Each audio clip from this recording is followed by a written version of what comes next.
بسم الله الصلاة والسلام على نبينا محمد. السلام عليكم ورحمة الله تعالى وبركاته. موضوعان caawa ka hadlaya waa mowduuc aad u wanaagsan. Kaa wuxuu ka hadlayaa qof aad jeceshahay xiriir idinka dhexeeyay haddaad muddo kala maqnaadeen. Qofkaanayta xiriir idinka dhexeeyay waa isfahansaneedeen laakiin mashaakil iyo dhibaatooyin dhexdiina ka dhacay darteeda muddo ayaad kala maqnaadeen isla mowduucan ka hadlayna waxaa weeye riyo ayaad ku arkaysaa asigoo kuu soo noqonaya laakiin caadi ahaan waa kala xanaaqsantiin mise waa daruufa idinkala geysay waa kala maqantiin. Haddaa riyo ku aragtid micnooyinkay leedahay. Sidoo kale haddaan ka bilaabo gabadha la qabo hadday ku riyootid ninkeedii oo caadi ahaan ninkeedii ahaa riyada dhexdeeda uu ku matalayay wiil xiriir ka dhexeeyay oo u soo noqonaya hadday ku aragto waa mashaakil iyadii ninkeedii dhex yaalay oo soo afjarmay.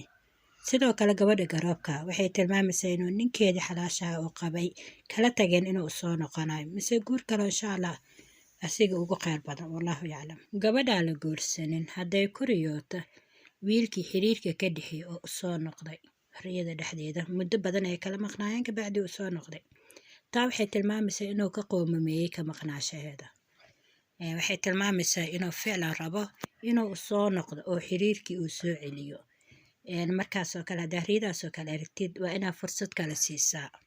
Gabadha weli la guursanin hadday ku riyooto wiilkii xiriirka ka dhexeeyay kala hareen asigoo u yimaadiyo raali gelinay mise hataa uu salaamayo hadday riyo ku aragto taa waxay tilmaamaysaa in Rabbi subxaanahu wa tacaala heshiis dhexdooda dhigi doono yacni heshiin doonaan isku soo noqon doonaan. Laakiin hadday riyo ku aragto asigoo foolxun qaabkii iyo kuugin qaab ka foolxun hadday riyo ku aragto rubama asiga dhibaatooyin ka haysta xagga familka matalan yacni sababta oo kaaga tagab ay tahay familka dartiisa mise mashaakil maadiyan inuu matalan xoolo uu haysanin kugu soo doonto adiga dhibaato ayuu ka sheeganaya haddaad ku aragtid asigoo foolxuno mise qaab darano mise daruufaysan haddaa riyo ku aragtid yacni si walba waa inaa u naxariisataa haddaa riyo ku aragtid asigoo kuu soo noqonaya oo heshiiskaagana u baahan. Waxaan u mahad celinayaa walaalihii ila bilaabday jananka bilowgiisa ilaa hadda ila joogay oo ila soo dadaalay aad iyo aad ayaa u mahadsantihiin.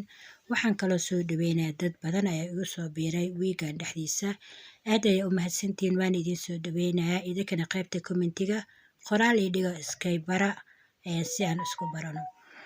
Walaalayaal noo shargareeyay jananka in badan 1000 subscribe wax yar ayaa ka haray familkiina asxaabtiina dadka aad taqaaniin gruubyada meel walba ku sheer gareeya like aad saaraysaan halka subscribe aad ii saaraysaan aniga wax weyn ii tahay idinkana ilaahay ajir iyo xasanaad ha idinka siiyo halkaasaan kusoo koobayaa. Wassalaamu calaykum.